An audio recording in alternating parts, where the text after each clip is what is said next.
Hi, my name's Sarah Canning and I am the lead for apprenticeships for East London NHS Foundation Trust. And I'm delighted to be here today to have an interview with Tobey Perkins. Hi, Tobey. Hi there, Sarah. Hi, I'm Tobey Perkins. I'm the Member of Parliament for Chesterfield in Derbyshire. I'm also Labour's Shadow Apprenticeship and Lifelong Learning Minister. So my responsibility is around Labour policy on apprenticeships and skills and further education, also scrutinising government's record on that and trying to hold them to account. Brilliant. Thank you, Tobey. So I've got a couple of questions for you today, so I will kick off with them now. So, Tobey, in your opinion, why are apprenticeships important? I think they're crucially important for a number of reasons. Firstly, it's really important that young people have got alternative routes that they might want to pursue. So we as a country that is amongst the wealthiest in the world, it's also a country that's very expensive to live in. And to support people to be successful, it's crucial that as many people as possible have the best skills that they can possibly have. Some of them will establish those through their academic work and through going to university or college, but others will develop those skills through the workplace. And apprenticeships are a really vital way of people being able to earn while they learn, to get into the world of work, which many of us, myself included, have thrived once they've got into the world of work, having not necessarily been so successful in an academic career. And they're also important for employers to have the opportunity to make a real investment in the next generation of their staff. So I think apprenticeships are crucially important for young people, but they also can play an important part at any stage in people's career journey. Thanks, Tobey. Yeah, absolutely. Here at ELFT, we really try and push apprenticeships, like you say, for everybody, regardless of age, regardless of what career that they're currently in. So thank you. I think that's right. I think it's also important to say that because you go down the route of an apprenticeship, it doesn't necessarily mean that you will end up with a degree. There are many apprentices that have started with their employer at 16, 17, 18, done the early stages of an apprenticeship, and then via that apprenticeship also ended up getting a university degree whilst they've been employed. And that could be on a year out, it could be done with a day or more of study over several years. So it isn't necessarily that employers have, or that employees have to make the choice between an apprenticeship or a degree. You can do both via the apprenticeship route. Yeah, and I think that's one of the things that opens up so many opportunities to get those higher level qualifications and, like you say, literally earn while you learn. So how do you think then that we can encourage school leavers to actually go down the apprenticeship route rather than going straight to university, straight to work? Given that there are so many types of programs, how do we make it attractive to people and try and remove the stigma and sort of the old-fashioned view of apprenticeships? I mean, I think to a large extent, the stigma is very much diminished. I think that many people see apprenticeships as a valuable possibility, but I do think that there's not that many opportunities out there. Certainly in some parts of the country, I think the best way that we can encourage people to do apprenticeships is by them seeing other people who've done apprenticeships and how successful it's been. And if your brother or your cousin or your sister have done an apprenticeship and their career has gone from strength to strength as a result of it, that's more persuasive than any brochure or any podcast or video.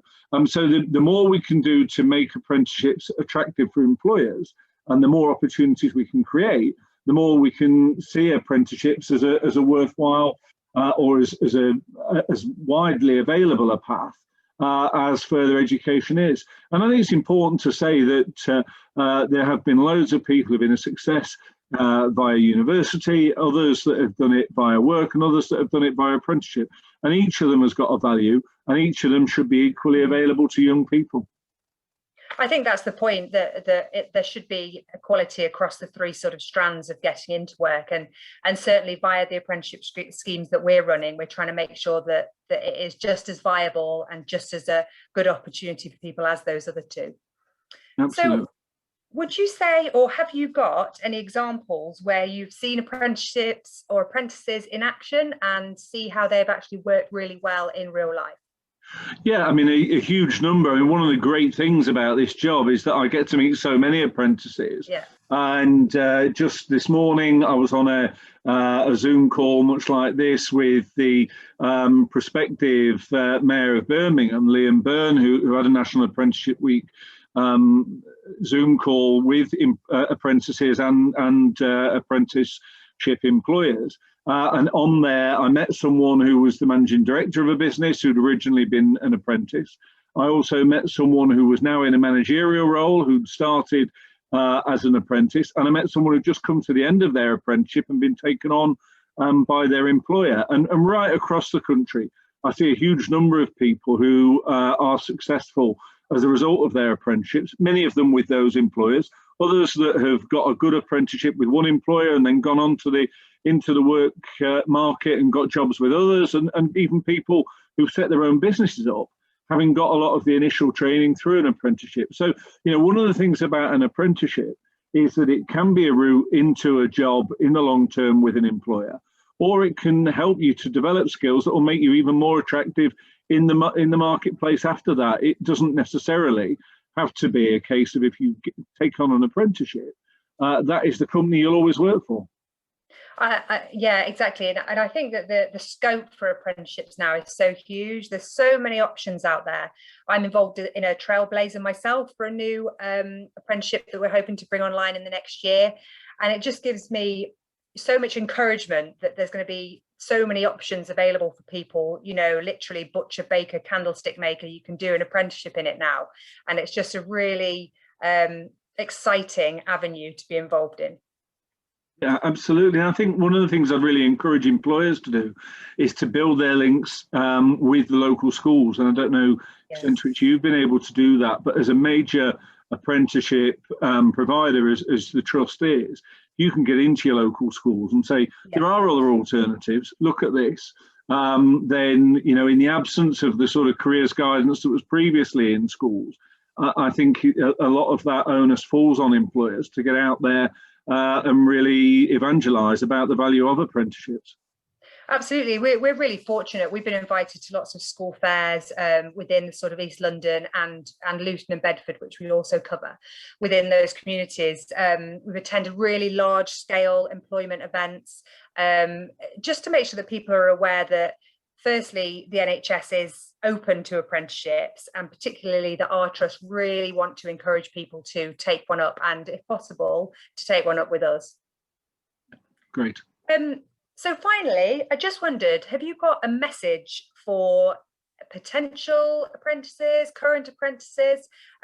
Just let them know how you feel about the programme as a whole. Well, absolutely. I think the my overwhelming message would be, consider apprenticeships. They can be a great route in. They can be a route to ending up with a university degree and strong work experience and not a mountain of debt.